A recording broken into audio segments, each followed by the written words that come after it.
Hello students, welcome to the video lecture series on electrical installation, maintenance and testing. We have completed unit number 2 and this point is remained from this unit. So we will take this point in the today's class. So the name of the point is steps involved in design of substation earthing grid as per IEEE standard 80-2000.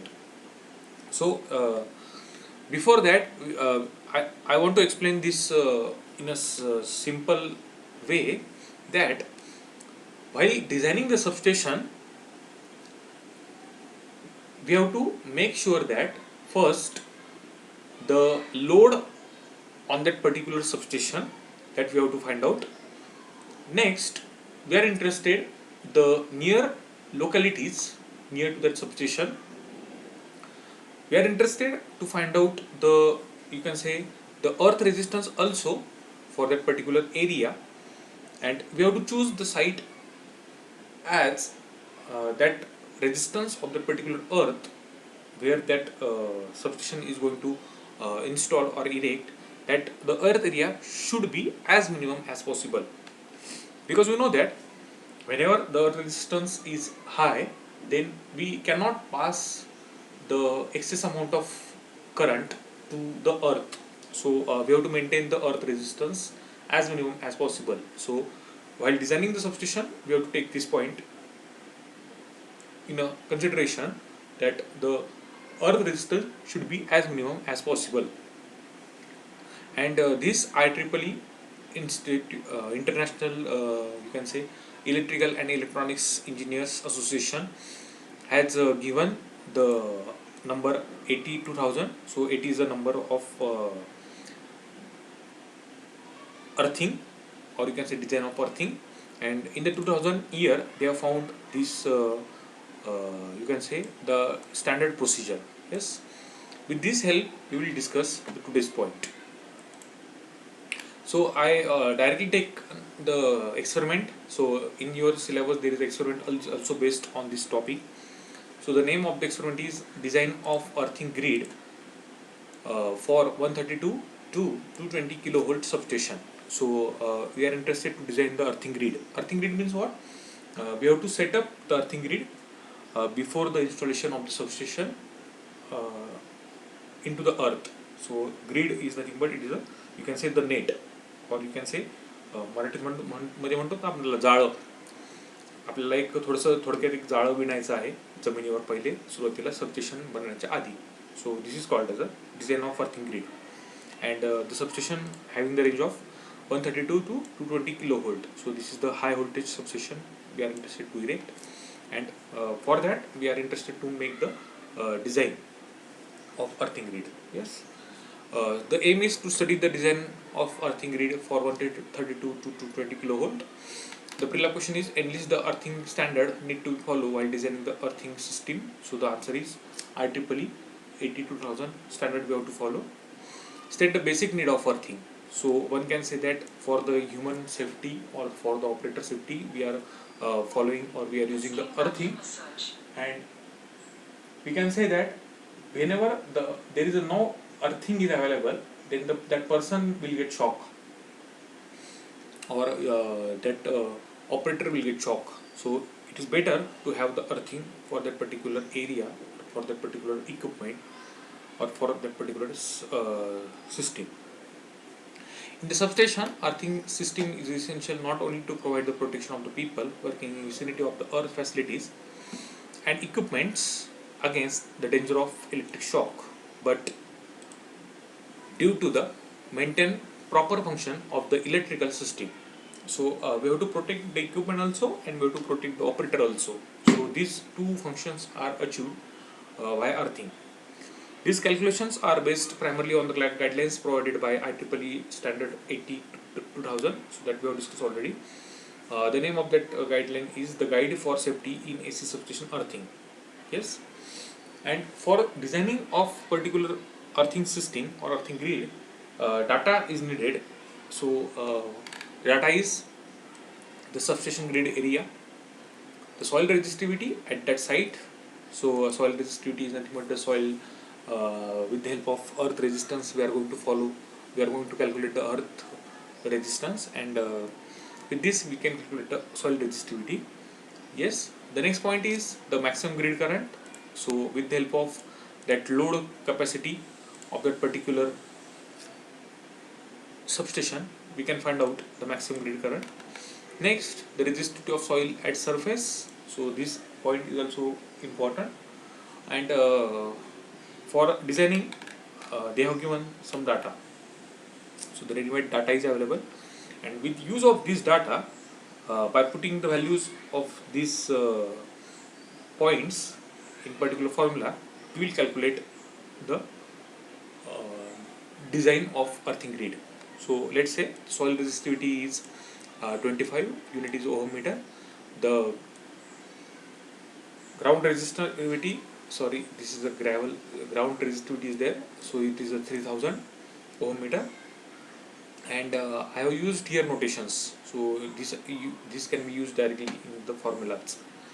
So the symmetrical short circuit current is 40,000, the duration of earth fault current is 0.5, thickness of crushed gravel is 0, so the depth of earth grid is 1.2 meter, obviously the reference depth of grid is 1, resistivity of conductor material is 0.0032, thermal coefficient of the resistivity at a reference temperature is 20.1, maximum allowable temperature in degrees Celsius is 419, the ambient temperature in degrees Celsius is 40.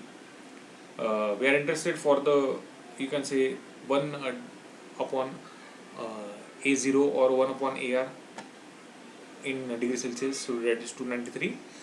The duration of the current in second is 0.5. The thermal capacity per unit volume is 3.93. Conductor cross section in millimeter square is 415.08. The number of parallel conductors is 12. The conductor spacing is 2. The length of the conductor cross perimeter is 69.5. The number of ground rods is 12. So the length of ground rods 5.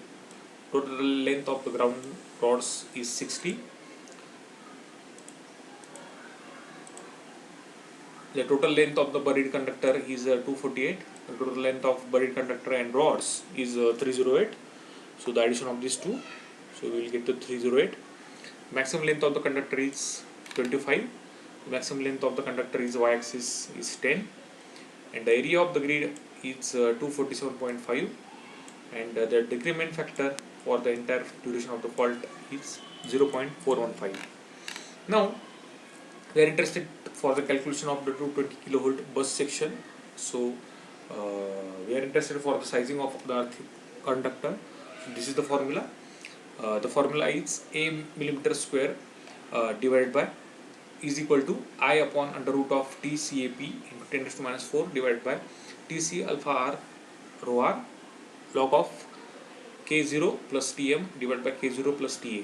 So from the above data we can put the value of Tm as 419 degrees Celsius, and we will get the value of, by putting all the values of TCAP, by putting all the values of TC alpha R rho R and K0, so we will get the value of A millimeter square is 415.08 millimeter square, and the size of conductor selected is 23 millimeter. Now with the help of that diameter conductor, grid conductor is 0.02 meter. The second point we are interested, the maximum grid current, that data we require. So the formula is Ig is equal to dr into ir. Put the value of df, that is df into if. Df is nothing but the decrement factor for the entire duration of fault, so that is 0.5 that we have seen, 0.415, and if is the RMS value of the symmetrical ground fault, so that is a 40,000, so that we have seen here 40,000. Yes, and this is the decrement factor df 0.415. Taking the multiplication of this, we will get the maximum grid current as 16,600 ampere. So you can easily understood that this amount of current 16,600 is possible for our 132 by 220 kilovolt substation. Now we are interested to find out the grid resistance also, Rg. So this is the formula of Rg. The formula is very simple. Rg is equal to rho in bracket 1 upon Lr plus 1 upon under root of 20a in bracket 1 plus 1 upon 1 plus h under root of 20 by a. So bracket complete. Now they have given the area of the grid 247.5 from above data. They have given the rho soil resistivity 25 ohm meter, Lr they have given 5 meter, h 1.2 meter. Rg is the, from putting all these value we will get the value of Rg as 0.74 ohm. Now fourth point, we are interested for the ground potential rise. So this is the formula for ground potential rise, Ig into Rg. So putting the value of Ig and Rg, we will get the ground potential rise as 12,284 volt. And the most important point is step potential and touch potential. So that the definition I have written here. The step potential is defined as the potential difference between the person's outstretched feet, normally 1 meter apart, without the person touching any earth structure. The surface layer derating factor. So this is the formula 0.091 minus rho upon rho s divided by 2 hs plus 0.009. So by putting all this value in the data, we will get the step potential as 255.34. And the next important point is called as a touch potential. Now what is the touch potential? The touch potential is defined as the potential difference between the person's outstretched hand. So that is feet and this is hand, outstretched hand, because we are touching to particular equipment or the system, touching an earth structure and his foot. A person's maximum reach is normally assumed to be 1 meter. So this is the formula, E touch is equal to 1000 plus 1.5 cs into rho s into 0.157 into divided by under root of ts. So the value of touch potential is 230.36. So this is the conclusion, and these parameters are required for designing the earthing grid. You have to put all the values together here. So the post-lab question is asked, enlist the parameters for the earth mat design. So the parameters are size of earthing conductor, maximum grid current, grid resistance, ground potential rise, step potential and touch potential. I hope you understood the IEEE standard 80-2000 for designing the earthing grid. So